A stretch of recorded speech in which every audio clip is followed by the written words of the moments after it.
Subscribe कीजिए हमारे channel को और बेल आइकॉन को दबाइए हमारी लेटेस्ट वीडियो सबसे पहले देखने के लिए। हेलो स्टूडेंट्स, कैसे हैं आप सब लोग।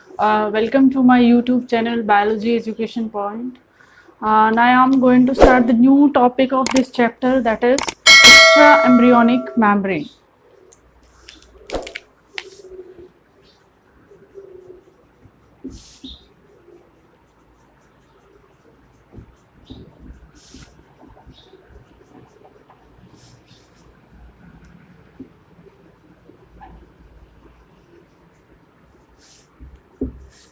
एक्स्ट्रा एम्ब्रियोनिक मेम्ब्रेन क्या है? The membrane which present outside the embryo during the gestation period. कि वो मेम्ब्रेन जो एम्ब्रियो, जो फीटस, ग्रोइंग फीटस है, उसके अराउंड जो प्रेजेंट होती है जेस्टेशन पीरियड के दौरान, उसे कहा जाता है एक्स्ट्रा एम्ब्रियोनिक मेम्ब्रेन। जो एक्स्ट्रा एम्ब्रियोनिक मेम्ब्रेन है वो चार होती हैं। First one is yolk sac, allantois,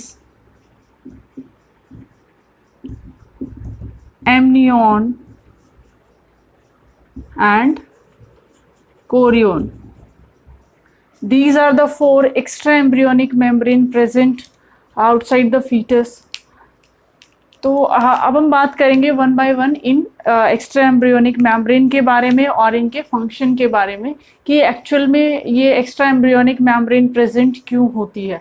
देखिए, इन्हें एक्स्ट्रा एम्ब्रियोनिक मेम्ब्रेन इसलिए कहा जाता है क्योंकि ये किसी भी जो फीटस, ग्रोइंग फीटस है, उसके ऑर्गेनोजेनेसिस या किसी भी ऑर्गन डेवलपमेंट में हेल्प नहीं करती है, उस फीटस के अराउंड प्रेजेंट होती है, जो कि हेल्प करती है उस फीटस की ग्रोथ में।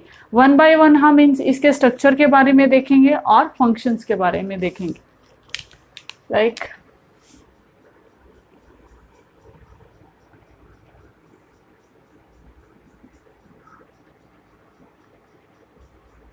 for example, this is the growing fetus present inside the uterus of female.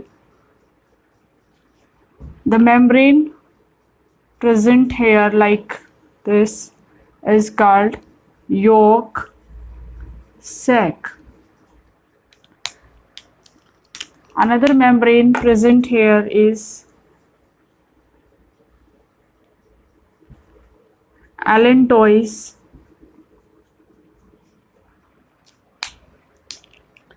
There is another membrane present around the fetus, encircling it like that. This is called amnion. And there is also an outer membrane which cover all these three membrane like that and present here. Like it contains chorionic villi. That is why it is called chorion. It is the fourth extra embryonic membrane. First one is yolk sac, second is allantois, then amnion and chorion. These are the four extra embryonic membrane present outside the growing fetus. This is fetus, growing fetus. अब देखिए, जो four embryonic membrane है, इनकी जो lining है वो दो layer से बनी होती है।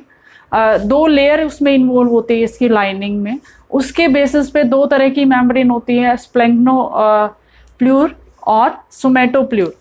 तो फर्स्ट जो हम देखेंगे कि यॉर्क सैक के अराउंड एक और जो यॉर्क सैक की जो लाइनिंग है वो दो लेयर से बनी होती है, इसीलिए इसे, अब जो ये दो लेयर है इसमें एक एंडोडर्म की बनी होती, एंडोडर्म की बनी होती है और एक मीजोडर्म की बनी होती है, इसीलिए इसे कहा जाता है स्पेक्नो प्ल्यूर। Inner is endoderm, outer membrane is mesoderm। ऐसे ही यहाँ पर एलेंटोइस के अराउंड भी दो लेयर हैं। एलेंटोइस का जो लेयर है वो दो, आउटर मेम्ब्रेन जो है वो दो लेयर की बनी होती है। ये भी क्या है? स्प्लेंक्नोप्ल्यूर।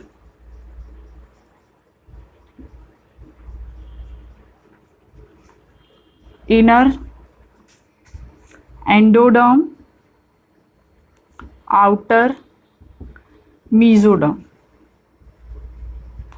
and the membrane present here, outside this amniotic membrane or amnion, this is somatopleure.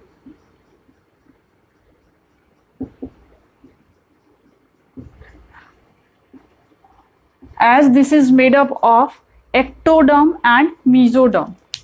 Inner ectoderm, outer mesoderm, and there is also one membrane here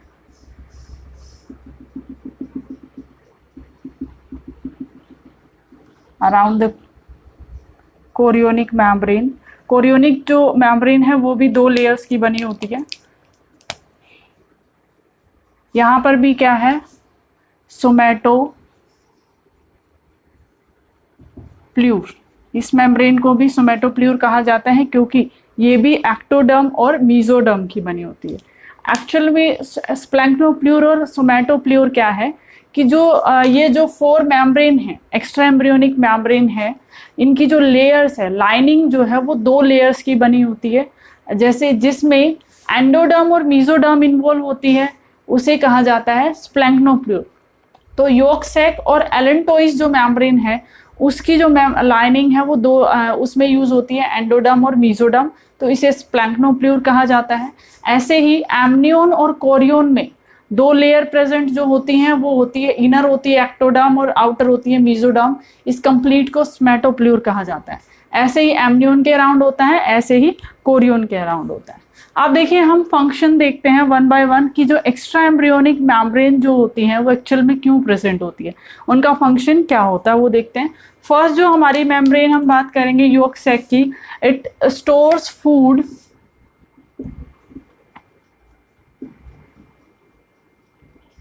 ये फूड स्टोर्स करती है और digestion of food and absorption of food takes place here during the fetal development. तो इसे कहा जाता है extra embryonic gut. देखिए during the development of fetus जो एम्ब्रियो में जो यॉर्क सैक होता है उसमें क्या होता है, यॉर्क कंटेंट जो है न्यूट्रिशन की फॉर्म में स्टोर होता है, वहीं से एब्जॉर्प्शन डाइजेशन होता है उसका वहीं पे, और उसका एब्जॉर्प्शन हो जाता है और फीटस की ग्रोथ में वो न्यूट्रिशन जो है वो हेल्प करता है. इसीलिए यॉर्क सैक को एक्स्ट्रा एम्ब्रियोनिक गट या एक्स्ट्रा एम्ब्रियोनिक एलिमेंट्री कैनाल कहा जाता है क्योंकि यहाँ पर digestion of food and absorption of food होता है. तो देखिए जो यॉर्क सैक है वो ह्यूमन एम्ब्रियोज में पुअरली डेवलप होता है क्योंकि जो न्यूट्रिशन जो है वो प्लेसेंटा के थ्रू मदर्स की बॉडी से आ रहा है, तो यॉर्क कंटेंट जो है वो बहुत कम होता है. तो ये पुअरली डेवलप होता है ह्यूमन एम्ब्रियो के केस में. It is highly develop in case of birds and reptile क्योंकि वहाँ पर क्या है वो ऑर्गेनिजम्स क्या है एग ले करते हैं, तो जो मदर का और जो ग्रोइंग फीटस का जो कनेक्शन है वो कम्प्लीटली ब्रेक ऑफ हो जाता है.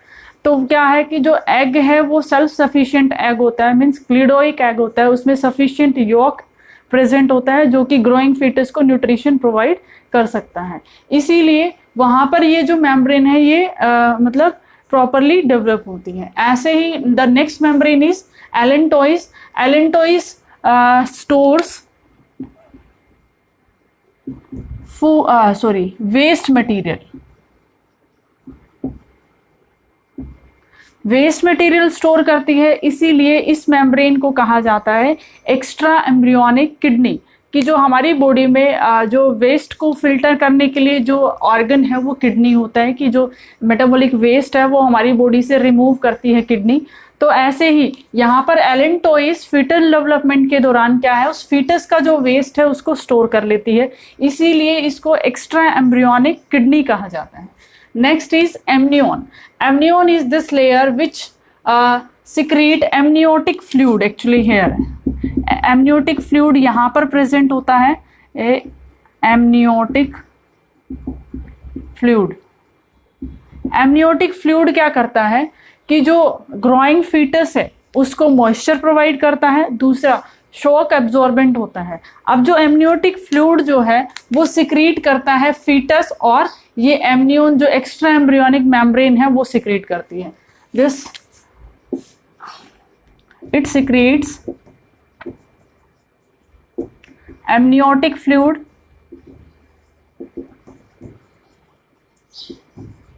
which act as shock absorbent and provide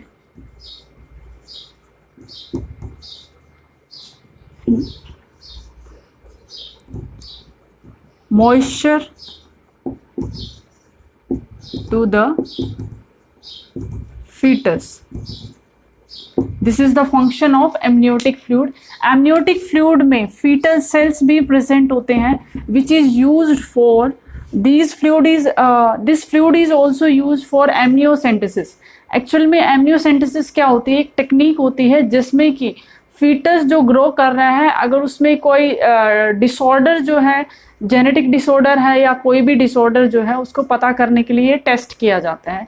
तो एमनियोसेंटेसिस एक टेस्ट होता है जिसमें क्या लिया जाता है, ये एमनियोटिक फ्लूइड लिया जाता है जो कि फीटस ने सिक्रीट किया है, और इसमें फीटल सेल्स भी प्रेजेंट होते हैं। इन सेल्स को लिया जाता है, नियर अबाउट 1 माइक्रोलीटर जो है जो फ्लूइड है वो लिया जाता है, उसको कल्चर किया जाता है, फिर उसके क्रोमोसोमल पैटर्न देखे जाते हैं, फिर क्या है उससे जो फीटस में जो जेनेटिक डिसऑर्डर है उसका पता लगाया जा सकता है। This technique is called amniocentesis. जो एमनियोटिक फ्लूइड जो है बात कर चुके हैं कि फीटस सिक्रीट करता है, और ये एमनियोन जो एक्स्ट्रा एम्ब्रियोनिक मेम्ब्रेन है ये सिक्रीट करती है। Next and last membrane is Korean. Chorion act as a exchange of respiratory gases. It helps in exchange of respiratory gases. तो इसीलिए इसे कहा जाता है chorion helps in exchange of gases. तो इसे एक्स्ट्रा एम्ब्रियोनिक रेस्पिरेटरी ऑर्गन के नाम से या एक्स्ट्रा एम्ब्रियोनिक लंग कहा जाता है।